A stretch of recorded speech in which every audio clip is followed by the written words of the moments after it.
mensagem essa noite trazida pelo presbítero Manuel. Amém? Que Deus abençoe, que você possa receber a mensagem do Senhor nessa noite, para que saímos daqui. Eu sei que nós já estamos com os nossos corações transbordando de alegria, porque diz que na presença do Senhor até a tristeza, ela pula de alegria.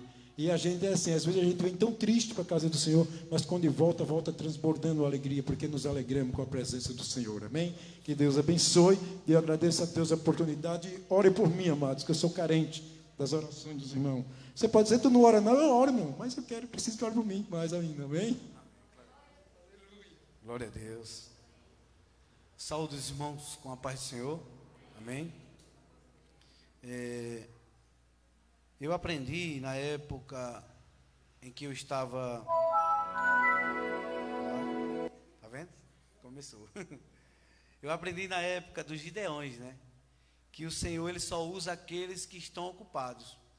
Deus não vai usar os desocupados.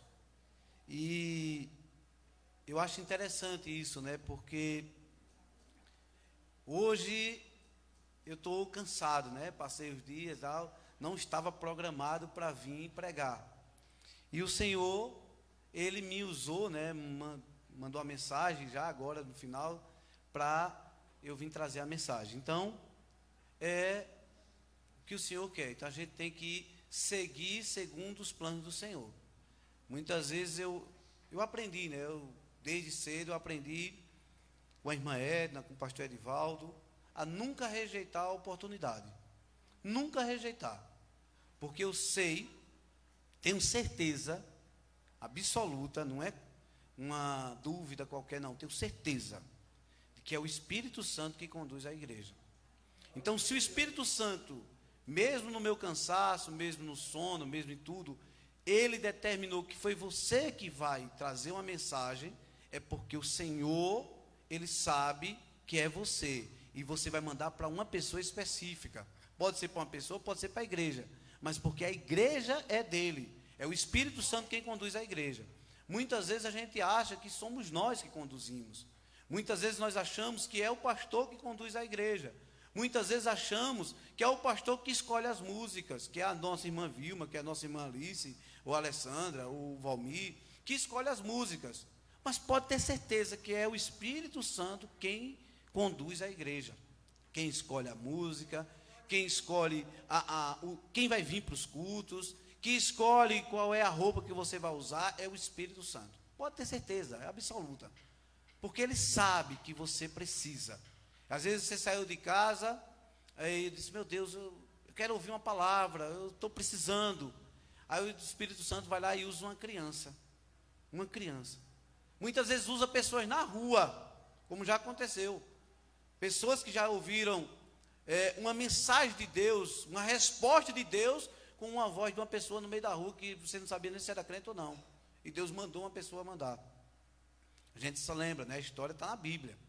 Balaão, né, estava lá para proferir umas palavras contra o povo de Deus, e Deus usou uma jumenta. Então, Deus vai usar qualquer pessoa, qualquer coisa. Então, Ele disse, se os homens não falarem, né, até as pedras clamarão. Então, nós temos que ter essa convicção. Nós estamos na direção do Espírito Santo. A direção do Espírito Santo. Muitas vezes as pessoas acham que é o homem que manipula. E muitas vezes nós queremos manipular a Deus. Muitas vezes queremos dizer, olha Deus, é assim que tu tem que fazer.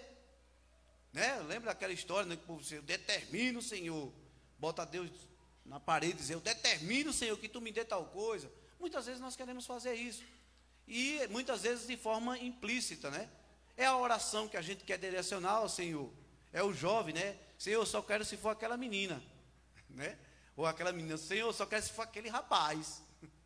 Aí diz as características todinhas, só quero se for isso, aquilo. Não, quem escolhe é o Senhor. Porque se eu for analisar, vocês sabem a minha vida, quem era eu para a Alessandra me escolher. Né? Quantas vezes eu soube depois, né? Muito depois, já estava casado, quando eu estava passando pelos momentos conturbados, e a gente estava ao ponto, a Alessandra pegou a aliança e entregou o pastor, disse, olha, está nas suas mãos. E ele fez o quê? Ele disse, não, é você que vai casar com ele, porque a gente tem que tratar pessoas, e nós temos que tratar pessoas. Nós queremos tratar pessoas, a igreja é para tratar pessoas, a igreja não é para abandonar ninguém, a igreja não é para jogar fora. Nós temos um erro muito grande, que nós somos o exército que mata os próprios soldados, nós somos o exército que quer matar os próprios soldados. Nós temos que levantar, nós temos que ajudar, nós temos que conduzir, para que as pessoas se levantem, e realmente hoje seja presbítero, pastores, diaconisa, o que a igreja determinar, missionária, missionário, o que Deus determinar. Por quê? Porque tem umas pessoas que vão precisar mais de glória do que... Para não dizer que as palavras são minhas, né? Para não dizer que eu sou o pai da criança, mas eu peguei a palavra dele, com certeza ele pegou de outra pessoa. E ele dizia bem assim, a diferença da unidade e da união. O Cícero, né, junto com o nosso irmão de Assis, estão vendendo laranja. E ele prepara aquelas fardas de laranja, e aquela laranja ali, no saco, ela é uma união. Se você cortar o saco, as laranjas vão tudo para um lado, para o outro, não é isso? Ali é a união. Aquele saco está amarrando segurando aquelas laranjas. E mais o que acontece? Mas se você pegar aquela laranja e fizer um suco, você pode separar as laranjas? Não, isso é unidade. Igreja é unidade. E nós temos que aprender isso. A unidade ajuda uns aos outros. A unidade, como o Senhor Jesus, olha, é melhor que vá dois, porque se um cair, o outro levanta. Mas muitas vezes a gente quer fazer o contrário. Se um cair, a gente quer pisar na cabeça. Se um está na lama lá, no lamaçal, o cara quer, peraí, ele está errado. E parece que a gente fica, né? Eu digo por mim, parece que a gente fica mais afoito quando a gente vê um erro de alguém, né? Eita, tal pessoa está no erro, e a gente começa a criar aquela expectativa. Isso é nocivo, isso não é natural, isso não é de Cristo, isso não é atitude cristã. A gente tem que fazer o quê? Muitas vezes se entristecer com aquela maldade, com aquela pessoa que está em pecado, e teve uma fraqueza, caiu, e realmente dar as mãos, ajudar, tentar ajudar, porque a gente tem que ser essa unidade. A unidade é diferente da união. Aprendam isso. Eu aprendi, eu achei muito massa. E eu lembrei logo do Cícero, Assis, vendendo as suas laranjas. Eu lembrei disso, olha, imagine se rasgar a bolsa de laranja do Cícero, ele vai ter que apanhar as laranjas tudinho, mas ela é porque significa a união. Mas se ele fizer um suco e derramar aquele suco, não tem como você separar mais aquela laranja. Vai ser tudo suco. É um suco só. É a unidade. Então eu gostaria, já nessa ideia, né, que a gente está trabalhando sobre a questão de tentar manipular a Deus, eu gostaria que os irmãos abrissem no livro de Atos dos Apóstolos, no capítulo 8 e o versículo 9 em diante. Capítulo 8, versículo 9 em diante. Diz assim, né, todos acharam? Quem não achou, procure mais um pouquinho. Vamos lá. Atos dos Apóstolos, capítulo 8, versículo 9. Diz assim: um homem chamado Simão vinha praticando feitiçaria durante algum tempo naquela cidade, impressionando todo o povo de Samaria. Ele se dizia muito importante, e todo o povo, do mais simples ao mais rico, dava-lhe atenção e exclamava: este homem é o poder divino, conhecido como grande poder. Eles o seguiam, pois ele o havia iludido com a sua magia, com a sua mágica durante muito tempo. No entanto, quando Filipe lhes pregou as boas novas do reino de Deus, e no nome de Jesus Cristo, creram nele, e foram batizados tantos homens como mulheres. O próprio Simão também creu e foi batizado, e seguia Filipe por toda parte, observando, maravilhado, os grandes sinais e milagres que eram realizados. Os apóstolos em Jerusalém, ouvindo que Samaria havia aceitado a palavra de Deus, enviaram para lá Pedro e João. Estes, ao chegarem, oraram para que eles recebessem o Espírito Santo, pois o Espírito ainda não havia descido sobre nenhum deles. Tinham apenas sido batizados em nome do Senhor Jesus. Então Pedro e João lhes impuseram as mãos e eles receberam o Espírito Santo. Vendo Simão que o Espírito era dado com a imposição das mãos dos apóstolos, ofereceu-lhes dinheiro e disse: dei-me também este poder, para que a pessoa sobre quem eu puser as mãos receba o Espírito Santo. Pedro respondeu: pereça você e seu dinheiro. Você pensa que pode comprar o dom de Deus com o dinheiro? Não, ele dá uma pergunta aqui. Você pensa que pode comprar o dom de Deus com dinheiro? Você não tem parte nem direito algum neste ministério, porque o seu coração não é reto diante de Deus. Arrependa-se dessa maldade e ore ao Senhor. Talvez Ele lhe perdoe tal pensamento do seu coração. Pois eu vejo que você está cheio de amargura e preso pelo pecado. Simão, porém, respondeu: orem vocês ao Senhor por mim, para que não aconteça nada do que vocês disseram. Tendo testemunhado e proclamado a palavra do Senhor, Pedro e João voltaram a Jerusalém, pregando o evangelho em muitos povoados samaritanos. Amém? Então, uma leitura longa, né, do versículo 9 ao versículo 25, mas essa leitura é para explicar, ela é explicativa. Você sabe de toda a história desse Simão. Simão, aqui como a gente leu, ele era um mágico, né? Ele fazia magia, iludia as pessoas. Mas ele era conhecido como grande poder. E ele, aqui é interessante que a palavra diz que ele se achava como tal. O povo também se achava, mas Deus não achava. Uma coisa é o que você pensa de você, e outra coisa é o que Deus sabe sobre você. Porque Deus sabe todas as suas coisas. Deus sabe o seu interior, Deus sabe o seu intelecto, Deus sabe o que você está pensando. E muitas vezes a gente tenta, né, nessa questão de manipular, a gente tenta driblar ao Senhor. A gente acha que Deus não está vendo o que a gente está pensando. Deus não acha a maldade que a gente está no coração quando a gente deseja mal a alguém. Deus sabe todas as coisas. Deus sabe. Até, como eu digo, a gente está parecendo crianças, né? Bebezinhos, achando que pode enganar a Deus, né? Mas Deus não se deixa iludir. Deus não se deixa enganar. A gente não consegue manipular a Deus, né? E Deus sabe todas essas coisas. E aqui o que acontece? Ele era esse mágico, ele fazia essas ilusões e ele era grande conhecido aqui na cidade de Samaria. E algo interessante é que ele ouve a palavra do Senhor, ouve o evangelho e se converte, batiza, né? E começa a andar com os discípulos. Aí quando vem João e Pedro de Jerusalém, aí João e Pedro vai ensinar aqueles irmãos lá de Samaria, que o Espírito Santo, né, o batismo com o Espírito Santo, aquilo que a gente tem, né, que nós somos pentecostais, nós acreditamos, né, no batismo com o Espírito Santo. E nós, né, pregamos e vivemos o batismo com o Espírito Santo.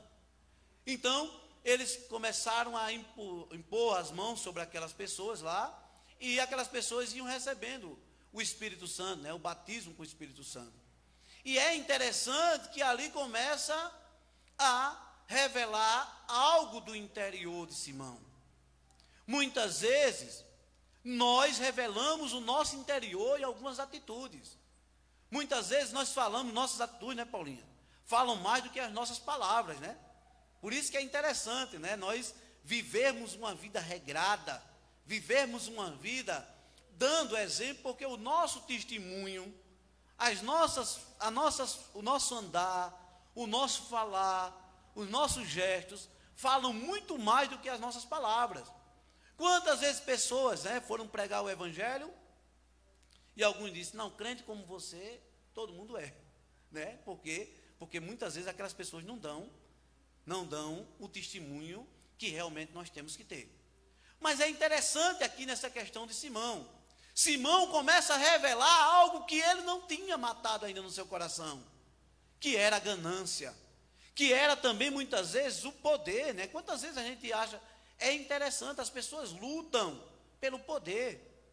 Por que as pessoas lutam pelo poder? Porque geralmente as pessoas querem ter esse poder. O poder, ele é cobiçoso, né? As pessoas gostam do poder. Por isso que alguns, né, quando tem um título de pastor, né, na igreja, se acha que é o top. Não, porque eu sou o pastor tal, e começa a dar carteirada. Não, porque eu sou presbítero. Não, porque eu sou isso, eu sou aquilo outro na igreja. Não. Como é que a Bíblia fala, como é que Jesus diz? O maior é o menor. O maior é aquele que serve mais. Jesus Cristo, lá no capítulo 13 de João, ele pegou uma toalhinha, eu vou falando aqui, mas um pote, né? Eu vou falar um pote de água, e foi lavar os pés dos discípulos, né? Quem era o maior ali? Era Jesus, mas estava fazendo o quê? Um trabalho de humildade. Então nós temos que botar isso na cabeça. O reino dos céus é diferente do reino do mundo. O mundo, as pessoas lutam pelo poder, as pessoas querem ter poder, mas aqui não, aqui a gente tem que lutar pela unidade, para que todos cresçam, porque se todos crescerem, o evangelho cresce, Jesus Cristo cresce, porque a Bíblia diz que ele cresça e que nós venhamos a diminuir, não é verdade? Como João disse, né? Que nós venhamos a diminuir, e que o Senhor Jesus cresça na nossa vida, porque nós estamos em construção, e cada dia a gente está construindo, colocando um tijolinho a mais nessa construção, até chegar ao quê? A imagem perfeita de Cristo. Nós estamos no processo, e eu só vou ficar feliz, eu já disse aqui várias vezes, só vou ficar feliz quando eu chegar no céu e todos os meus irmãos estiverem lá. Eu não vou ser...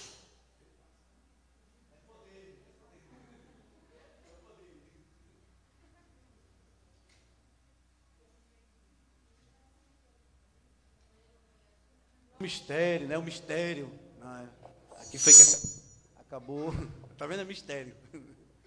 Tem gente que cai nisso, né? Tem gente que cai nessas coisas, né? Quando alguém faz uma jadeira, alguma coisa. Não, tem o poder, o poder. Não, é interessante a gente estar na Bíblia. O que está na Bíblia, eu não vi Jesus fazendo para poder curar alguém. Não vi, não. Jesus chegava lá e está curado. Pronto. Botava lodo, cuspia, né? Fazia lodo com cuspe e terra, jogava no olho da pessoa e curava. É dessa forma.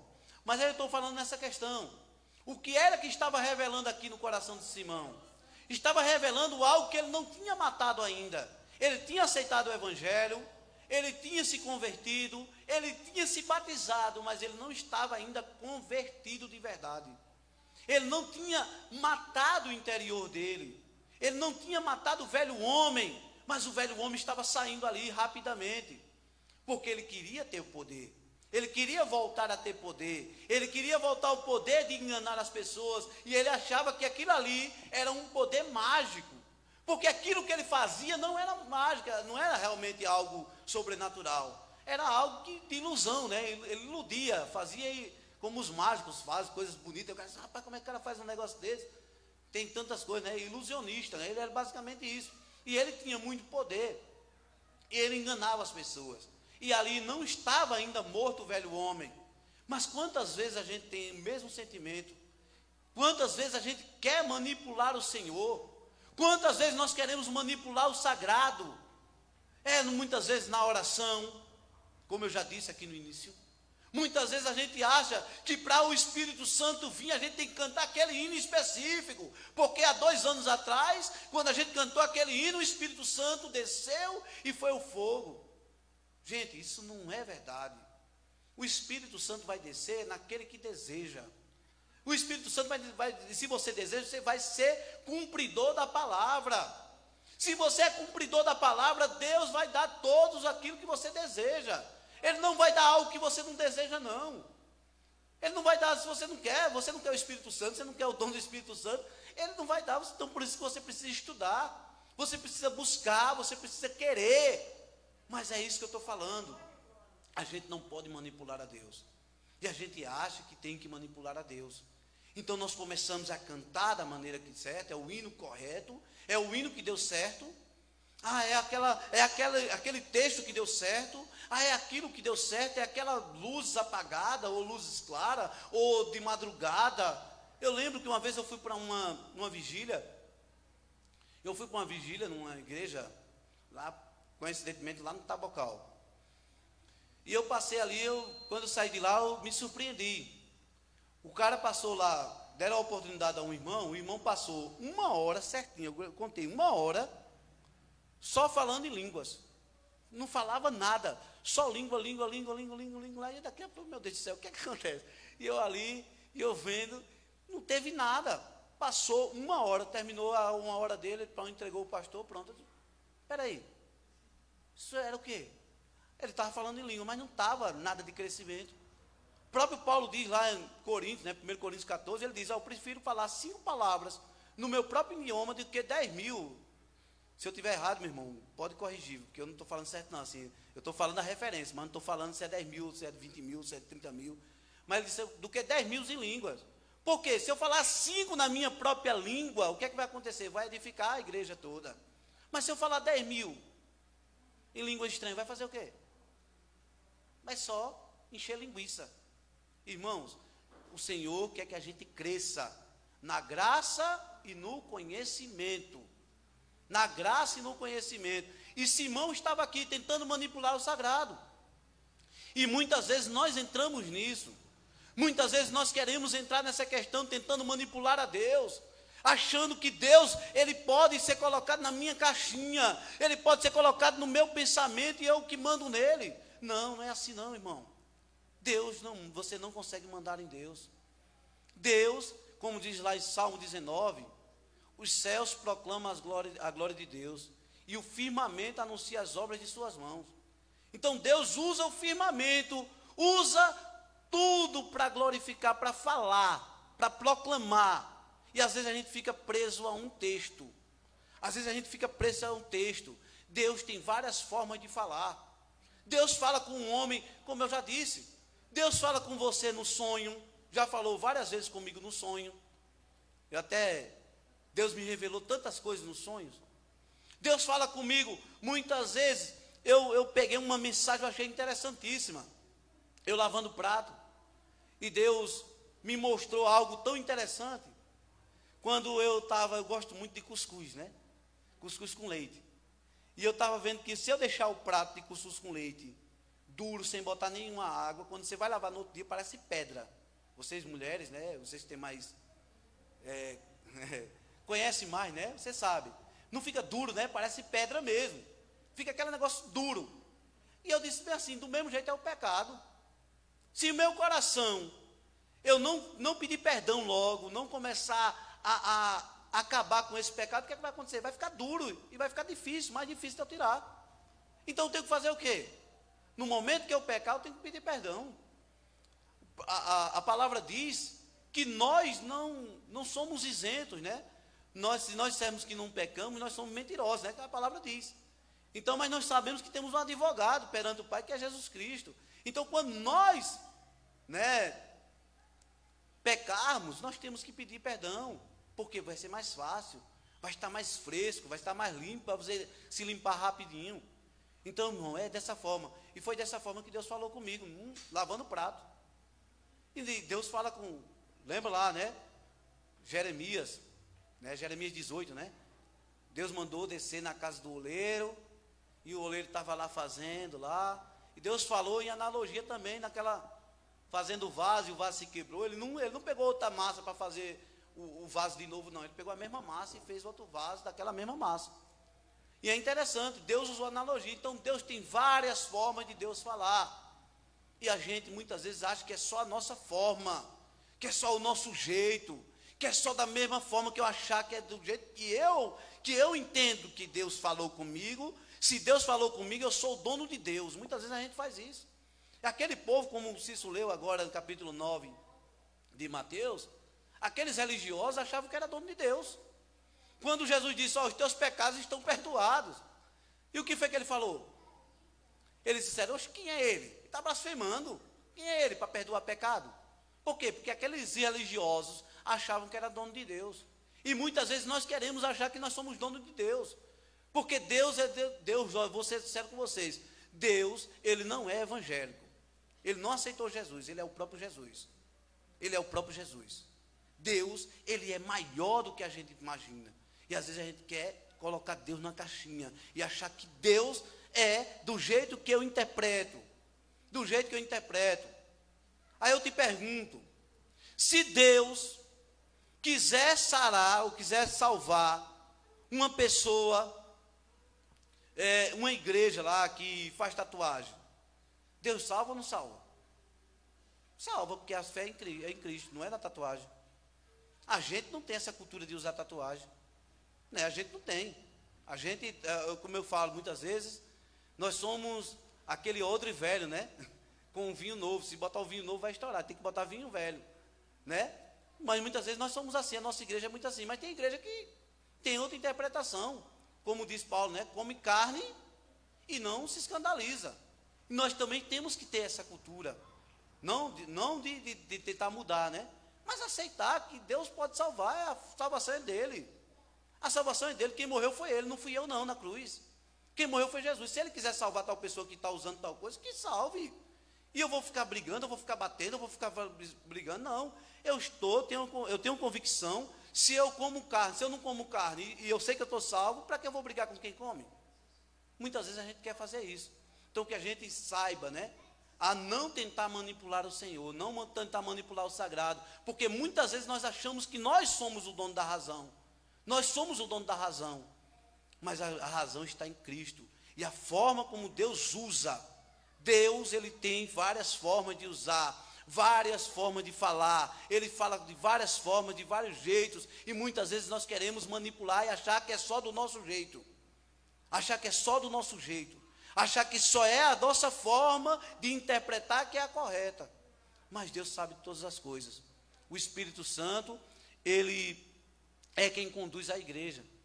E tem várias igrejas. Eu conheço várias igrejas, várias pessoas, várias pregações de pessoas que têm totalmente hábitos totalmente diferentes da gente. E eu vou dizer que eles não são salvos? Quem sou eu para dizer que não são salvos? A salvação está em Cristo, em Jesus, não em mim. Eu não sou o Salvador.